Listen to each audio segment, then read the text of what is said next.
കോഴിക്കോട് പേരാമ്പ്രയിൽ കാറിന് തീപിടിച്ച് ഗർഭിണി മരിച്ച സംഭവത്തിൽ നിർണായകമായ വഴിത്തിരിവ്. പമ്പിൽ നിന്ന് പെട്രോൾ വാങ്ങിയത് മരിച്ച സോന തന്നെയാണെന്നാണ് സ്ഥിരീകരണം. ഒരു സ്ത്രീ പെട്രോൾ വാങ്ങി പോകുന്നതിന്റെ CCTV ദൃശ്യം പോലീസിന് ലഭിച്ചു.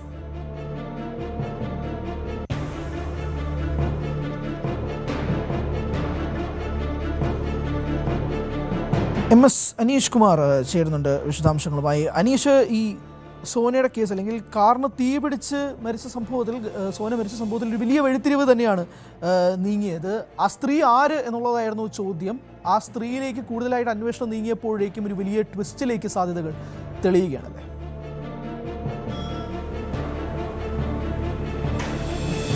തീർച്ചയായും ഹരി, വലിയ കുഴപ്പിച്ച ഒരു പ്രശ്നം തന്നെയായിരുന്നു. കാരണം കഴിഞ്ഞ ദിവസമാണ് കാറിന് തീപിടിച്ച് 6 മാസം ഗർഭിണിയായ സോന മരിക്കുകയും ഭർത്താവ് രജിൻലാലിന് ഗുരുതരമായി പരിക്കേൽക്കുകയും ചെയ്തു. അദ്ദേഹത്തിന് പൊള്ളലേൽക്കുകയും ചെയ്തിരിക്കുന്നു. ആദ്യഘട്ടത്തിൽ തന്നെ പോലീസ് നടത്തിയ പരിശോധനയിൽ കാറിന് എന്തെങ്കിലും സാങ്കേതിക തകരാറുകൾ ഉള്ളതായി കണ്ടെത്തിയിരുന്നില്ല. സാധാരണഗതിയിൽ തീപിടുത്തം അല്ലെങ്കിൽ ഓട്ടത്തിനിടെ വാഹനങ്ങൾ കത്തുമ്പോൾ ഈ വാഹനങ്ങളുടെ എന്തെങ്കിലും സാങ്കേതിക തകരാറുകളാണ് ഉണ്ടാവാറുള്ളത്. ഇവിടെ പരിശോധിച്ചാൽ ഈ വാഹനത്തിൻ്റെ പെട്രോൾ ടാങ്കിൽ ചോർച്ചയോ അല്ലെങ്കിൽ പെട്രോൾ ടാങ്ക് പൊട്ടിത്തെറിക്കുന്ന ഒരു സാഹചര്യം ഉണ്ടായിരുന്നില്ല. ഒപ്പം ഇലക്ട്രിക് സംവിധാനങ്ങൾക്ക് തകരാറുകൾ ഉണ്ടായിരുന്നില്ല.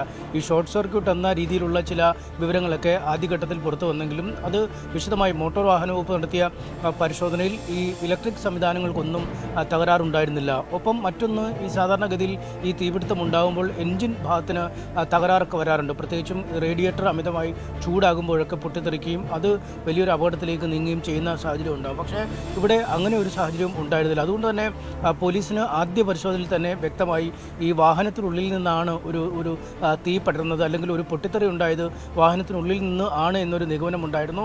ഫോറൻസിക് വിഭാഗം നടത്തിയ പരിശോധനയിൽ ഈ പെട്രോളിൻ്റെ ചില അംശങ്ങളൊക്കെ അല്ലെങ്കിൽ അതിൻ്റെ ചില ട്രേസുകളൊക്കെ ഈ വാഹനത്തിനുള്ളിൽ നിന്നും ലഭിക്കുന്ന ഒരു സാഹചര്യമുണ്ട്. അപ്പോഴും എങ്ങനെയാണ് ഈ പെട്രോൾ എത്തിയതെന്നൊരു ചോദ്യം അവശേഷിക്കുന്നുണ്ടായിരുന്നു. പിന്നീടാണ് സോനയുടെ മൃതദേഹം കോഴിക്കോട് മെഡിക്കൽ കോളേജ് ആശുപത്രിയിൽ പോസ്റ്റ്മോർട്ടത്തിന് വിധേയമാക്കിയത്. അപ്പോൾ ഈ ശവശരീരത്തിലും ഈ പെട്രോളിൻ്റെ അംശങ്ങൾ കണ്ടെത്താൻ കഴിഞ്ഞു. അതുകൊണ്ട് തന്നെ പെട്രോളിൻ്റെ ഒരു സാമീപ്യം ഉണ്ട് ഈ മരണത്തിന്, അല്ലെങ്കിൽ പെട്രോൾ ഉപയോഗിച്ചാണ് ഈ മരണം നടന്നിരിക്കുന്നത് എന്നൊരു നിഗമനത്തിലേക്ക് പോലീസ് എത്തിച്ചേർന്നു. പിന്നീടാണ് ഈ സോനയുടെ കുടുംബം, ഈ രജിൻലാൽ, സോനയുടെ ഭർത്താവിനെതിരെ പരാതിയുമായി രംഗത്തെത്തുന്നത്. ഇവർ ഏറെ നാൾ പ്രണയിച്ച ശേഷമാണ് ഒരു വിവാഹ ജീവിതത്തിലേക്ക് കടന്നത്. ആദ്യകാലത്തെ പ്രണയത്തിന് ശേഷം പിന്നീട് ഇരുവരും വേർപിരിയുന്ന ഒരു സാഹചര്യവും രജിൻലാൽ മറ്റൊരു യുവതിയെ വിവാഹം കഴിക്കുന്നതിനുള്ള ഒരുക്കങ്ങളും പൂർത്തിയായിരുന്നു. ഈ ഘട്ടത്തിൽ അതിനെ കൃത്യമായി എതിർത്ത ഈ സോന ആത്മഹത്യ ചെയ്യുന്നതിനുള്ള നീക്കങ്ങൾ പോലും നടത്തി. അത് പോലീസ് ഇടപെട്ടാണ്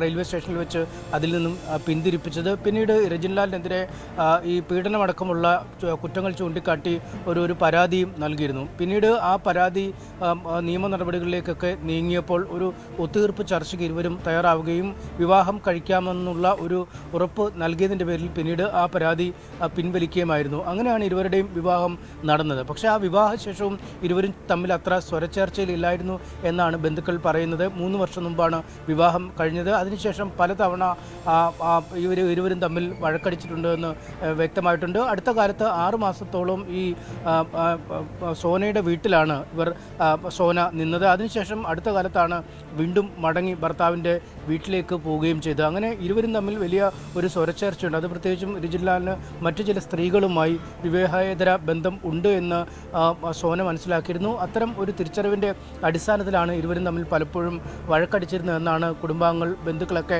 പറയുകയും ചെയ്യുന്നത്. എന്തായാലും ഇതൊക്കെ ഒരു വശത്ത് നിൽക്കുമ്പോൾ ഏറ്റവും നിർണായകമായി മാറിയത് ഈ മരണം നടന്ന ദിവസം, അല്ലെങ്കിൽ ഈ കാറ് പൊട്ടിത്തെറിച്ച് സോന മരിച്ച ദിവസം രാവിലെ മുതൽ വൈകിട്ട് വരെയുള്ള സോനയുടെ ഒരു യാത്രാപഥമാണ് ഇതിലേറെ സംശയകരമായി മാറിയത്. പ്രത്യേകിച്ചും അന്ന് രാവിലെ മുതൽ സോനയുടെ അമ്മയുടെ സഹോദരിയുടെ വീട്ടിലായിരുന്നു ഉണ്ടായിരുന്നത്. അവിടെ ഈ സഹോദരിയുടെ മകളുമായി ഇടപഴകുകയും പിന്നീട് ഉച്ചതിരിഞ്ഞ് അവർ ആ വീട്ടിൽ നിന്നും പുറത്തേക്ക് പോയി പേരാമ്പ്ര ടൗണിൽ സാധന സാമഗ്രികൾ വാങ്ങുന്നതിനായി അവിടുത്തെ സൂപ്പർ മാർക്കറ്റ് അടക്കമുള്ള ഇടങ്ങളിൽ പോവുകയും ചെയ്തു. പിന്നീട് ആ വഴിയിൽ വെച്ചാണ് അവിടെ തന്നെയുള്ള ഒരു പമ്പിൽ നിന്നും, പെട്രോൾ പമ്പിൽ നിന്നും ഒരു കന്നാസിനകത്ത് പെട്രോൾ വാങ്ങി സോന പുറത്തു വരുന്ന ദൃശ്യങ്ങൾ ലഭിച്ചത്.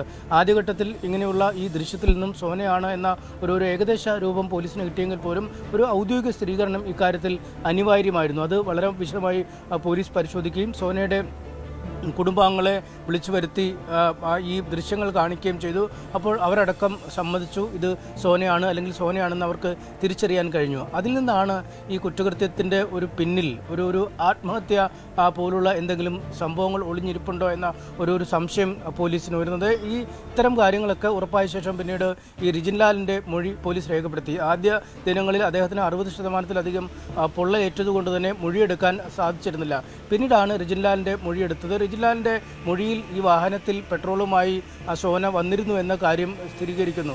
കാരണം പെട്രോൾ കൊണ്ടുവന്ന ക്യാനിൻ്റെ അടപ്പ് പുറത്തേക്ക് എടുത്തപ്പോൾ ഈ വാഹനത്തിനുള്ളിൽ ഒരു പെട്രോളിൻ്റെ ഗന്ധം നിറയുകയും എവിടെ പെട്രോൾ അല്ലെങ്കിൽ എന്താണ് പുറകിലെന്ന് ചോദിക്കുകയും ചെയ്തപ്പോൾ ആ നിമിഷം തന്നെ സ്വന്തം ശരീരത്തിലേക്ക് ഈ പെട്രോൾ ഒഴിച്ച് അവർ തീ കൊളുത്തുന്ന അവസ്ഥയിലേക്ക് വരികയായിരുന്നു. ഈ റിജിൻലാലിനെ ലക്ഷ്യമിട്ടും ഈ പെട്രോളിൻ്റെ ഒരു ഭാഗം ഒഴിച്ചിരുന്നു എന്നാണ് നമുക്ക് മനസ്സിലാക്കാൻ കഴിയുന്നത്. അതായത് തിരിഞ്ഞു നോക്കിയപ്പോഴത്തേക്കും ഈ പെട്രോൾ ഒഴിച്ച് കത്തിക്കുന്ന അടക്കമുള്ള കാര്യങ്ങൾ അവസാനിച്ചിരുന്നു എന്നാണ് മനസ്സിലാക്കാൻ കഴിയുന്നത്. ഒരുപക്ഷെ ഈ ഭർത്താവുമായുള്ള നിരന്തരമായ കലഹങ്ങൾക്കൊടുവിൽ സ്വയം ജീവനെടുക്കാൻ ശ്രമിച്ചതാണോ അല്ലെങ്കിൽ ഭർത്താവിനെ കൂടി വകവരുത്തി ജീവനെടുക്കാനുള്ള ഒരു നീക്കമാണോ സോന നടത്തിയത് എന്നതിനെക്കുറിച്ച് ഇപ്പോഴും ഒരു കൃത്യത അല്ലെങ്കിൽ ഒരു വ്യക്തത വന്നിട്ടില്ല. പോലീസ് ഇക്കാര്യത്തെക്കുറിച്ച് അന്വേഷിച്ച് വരികയാണ്. എന്തായാലും എന്തൊക്കെയോ ആലോചിച്ചുറപ്പിച്ചാണ് അന്ന് രാവിലെ മുതൽ സോനയുടെ ഓരോ നീക്കങ്ങളും എന്ന കാര്യത്തിൽ പോലീസിന് ഇപ്പോൾ സംശയമില്ല. പ്രത്യേകിച്ചും ഈ സൂപ്പർ മാർക്കറ്റിൽ സാധനം വാങ്ങാൻ വൈകുന്നേരം മാതൃ സഹോദരിയുടെ മകളോടൊപ്പം വരുമ്പോഴും ഇവർ വ്യത്യസ്തമായാണ് കടകളിൽ കയറിയത്. ഒരാൾ ഒരു കടയിൽ കയറി ഒരു സാധനം വാങ്ങുമ്പോൾ അടുത്തയാൾ മറ്റൊരു കടയിൽ കയറി സാധനം വാങ്ങുന്ന ഒരു രീതിയിൽ, അതായത് രണ്ടുപേരും ഒന്നിച്ചാണ് പോയെങ്കിലും ഒരേപോലെയുള്ള സാധനങ്ങൾ വാങ്ങാൻ പോയത്. ഇതിന് ഇടയ്ക്ക് എപ്പോഴോ ആണ് ഈ പെട്രോൾ ക്യാനിൽ വാങ്ങി അതൊരു കൂടിനകത്താക്കി വെക്കുന്ന ഒരു സാഹചര്യം.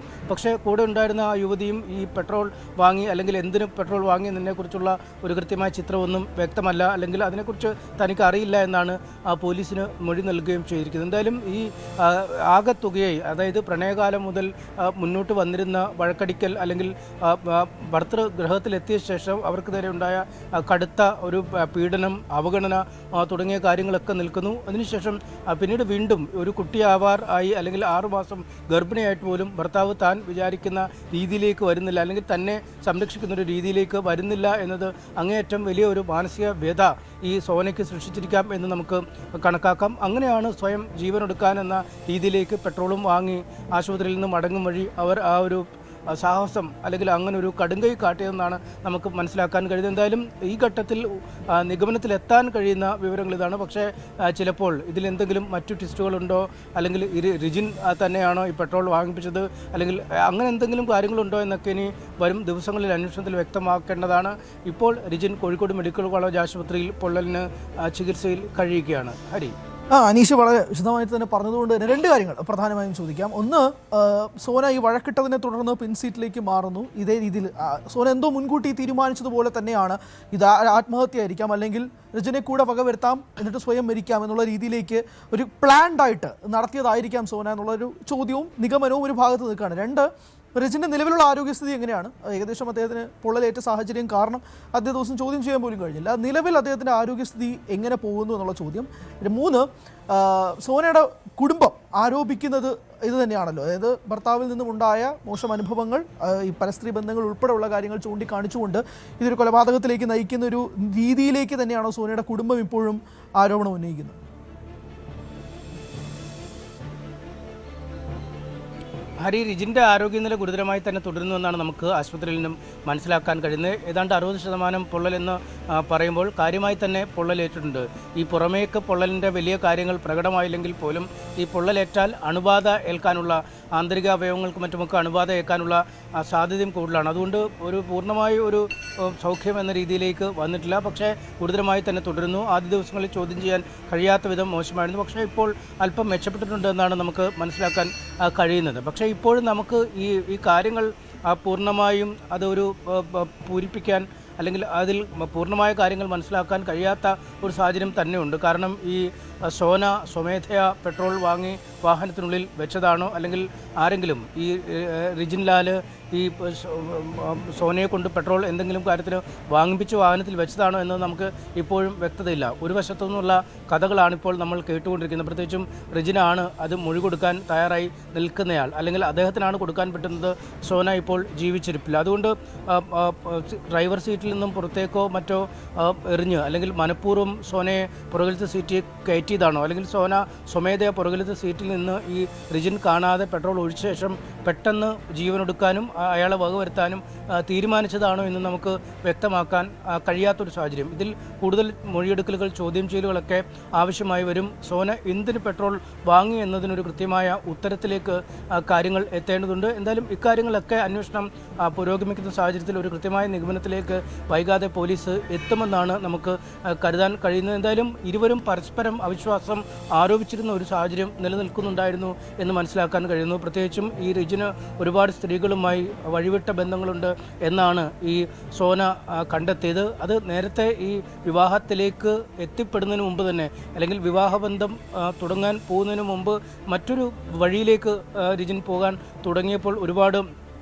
യുദ്ധം ചെയ്താണ്. അതായത് ആത്മഹത്യാ ശ്രമം നടത്തുന്നു, പോലീസിൽ കേസ് കൊടുക്കുന്നു, പിന്നീട് കോടതിയിലും മറ്റുമൊക്കെ ഈ കേസ് പോകുമ്പോൾ അവസാനം ഒത്തുതീർപ്പാക്കിയൊക്കെ റിജിൻ്റെ കൂടെ ജീവിക്കാൻ കഴിയുന്ന ഒരു രീതിയിലേക്ക് കാര്യങ്ങളെത്തി. പക്ഷേ അങ്ങനെയൊക്കെ ചെയ്തിട്ടും പിന്നീട് തൻ്റെ കയ്യിൽ നിന്നും ഭർത്താവ് വഴുതി പോകുന്നു എന്ന ഒരു തോന്നൽ അവരെ അങ്ങേയറ്റം വേദനിപ്പിച്ചിരിക്കാം. ഒപ്പം ഈ സോനയുടെ മുകളിലും ചില അവിശ്വാസങ്ങൾ റിജിൻ രേഖപ്പെടുത്തിയെന്ന ചില വിവരങ്ങളും നമുക്ക് ബന്ധുക്കളിൽ നിന്ന് ലഭിക്കുന്നുണ്ട്. അതായത് 6 മാസം ഗർഭിണിയായ സ്ത്രീയാണ് അവർ. അവരുടെ കുഞ്ഞിൻ്റെ പിതൃത്വത്തെ ചൊല്ലി പോലും ഈ ചില സംശയങ്ങൾ ഇയാൾ പ്രകടിപ്പിച്ചിരുന്നു. DNA പരിശോധന നടത്തണമെന്നൊക്കെ ആവശ്യപ്പെട്ടു എന്നൊക്കെ മനസ്സിലാക്കാൻ കഴിയുന്നു. അങ്ങനെയെങ്കിൽ അങ്ങേയറ്റം ആത്മാഭിമാനത്തിന് വ്രണപ്പെട്ട് ഒരു കരുതലോ സുരക്ഷയോ ഭർത്താവിൽ നിന്നും സ്നേഹമോ ലഭിക്കാതെ വരുന്ന ഒരു സാഹചര്യത്തിൽ അറ്റകൈ എന്ന രീതിയിൽ ഒരുപക്ഷെ മരണം തിരഞ്ഞെടുക്കുകയും തൻ്റെ ജീവിതം ഇത്തരത്തിലേക്ക് മാറ്റുന്നതിന് പ്രേരണയായ കാരണക്കാരനായ ഭർത്താവിനെ കൂടി വകവരുത്തുക എന്നൊരു തീരുമാനത്തിലേക്ക് ഈ സ്ത്രീ എത്തിയെന്ന് വേണം നമുക്ക് അവരുടെ ഭാഗത്തു നിന്നും കരുതാൻ. മറുവശത്ത് എന്തെങ്കിലും കാരണത്തിലാണ് ഈ സോന ഈ പെട്രോൾ വാങ്ങി വാഹനത്തിൽ വെച്ചത്, അല്ലെങ്കിൽ റിജിൻ സോനയെ കൊണ്ട് വാങ്ങിപ്പിച്ച് വെച്ച ശേഷം എന്തെങ്കിലും ചെയ്താണോ എന്നടക്കമുള്ള കാര്യങ്ങളെക്കുറിച്ചും പരിശോധിക്കേണ്ടതുണ്ട്. കാരണം ഈ അപകടം നടന്നപ്പോൾ തന്നെ നാട്ടുകാർ ഓടിക്കൂടി എത്തുമ്പോൾ ഈ മുൻകതക് തുറന്ന് പുറത്തേക്ക് ഇറങ്ങിയ റിജിൻ നേരെ സമീപത്തുള്ള ഒരു കൊച്ചു കൈത്തോട്ടിലേക്ക് ഇറങ്ങുകയും ശരീരത്തിലെ തീ അണയ്ക്കുകയും ചെയ്യുകയുമാണ് ആദ്യം ചെയ്തത്. അവിടെ ഭാര്യയുണ്ട് എന്നൊക്കെ ചില അവ്യക്തമായ രീതിയിൽ ആളുകളോട് പറഞ്ഞെങ്കിലും അത്ര പ്രകടമായ രീതിയിൽ അക്കാര്യം റിജിൻ പറഞ്ഞിരുന്നില്ല എന്നാണ് അന്ന് നാട്ടുകാർ തന്നെ നമ്മോട് പറഞ്ഞത്. ഒപ്പം പുറകിൽ വലിയ തീ ആളി നിൽക്കുന്ന സാഹചര്യം, റൂഫ് താഴേക്ക് അടർന്നു വീണ് നിൽക്കുന്ന സാഹചര്യം. അതുകൊണ്ട് പുറത്തുനിന്നും ആളുകൾ അകത്തേക്ക് നോക്കുമ്പോൾ പുറകിൽ ഒരു മനുഷ്യൻ്റെ സാന്നിധ്യം തങ്ങൾക്ക് മനസ്സിലാക്കാൻ കഴിഞ്ഞില്ല. അതാണ് ഈ അപകടത്തെ ഇത്രമേൽ ദുരന്തപൂർണ്ണമാക്കിയത് എന്നൊക്കെ അയൽവാസികൾ പറഞ്ഞിരുന്നു. അതുകൊണ്ട് ഈ കൃത്യമായി തീപിടുത്തം ഉണ്ടായപ്പോൾ തന്നെ റിജിൻ പുറത്തേക്ക് ഇറങ്ങുകയും ഈ തീ അണച്ച്, അല്ലെങ്കിൽ പുറകിലത്തെ ഡോറ് തുറന്ന് ഭാര്യയെ പുറത്തേക്ക് എത്തിക്കാൻ ശ്രമിക്കുകയും ഒക്കെ ചെയ്യാതിരുന്നതിൽ ഒരു ദുരൂഹതയുണ്ട് എന്നാണ് സോനയുടെ കുടുംബം പറയുന്നത്. അവരിപ്പോഴും ഉറച്ചു വിശ്വസിക്കുന്നത് ഇതൊരു ആസൂത്രിതമായ കൊലപാതകം തന്നെയാണ്. ഈ സോന ഈ പെട്രോൾ വാങ്ങിയത് ഉൾപ്പെടെ ദുരൂഹത ഉണ്ട് എന്നാണ് അവർ ആരോപിക്കുകയും ചെയ്യുന്നത്. അവർ ആരോപിക്കുന്നത് തന്നെയാണ്. ഇതിനകത്ത് അടിമുടി ദുരൂഹതയാണ്. സോന പെട്രോൾ വാങ്ങിയത് ഉൾപ്പെടെ കരുതിക്കൂട്ടിയുള്ള നീക്കമാണ് എന്നുള്ള ഒരു രീതിയിലേക്കാണ് കുടുംബം ആരോപണം ഉന്നയിക്കുന്നത്. എന്തായാലും 65% പൊള്ളലേറ്റാണ് അദ്ദേഹം ഇപ്പോഴും ആശുപത്രിയിൽ തുടരുന്നത്. ഇടവേളയിലേക്ക് പോവാണ്. ഇടവേളയ്ക്ക് ശേഷം മടങ്ങിയെത്തും.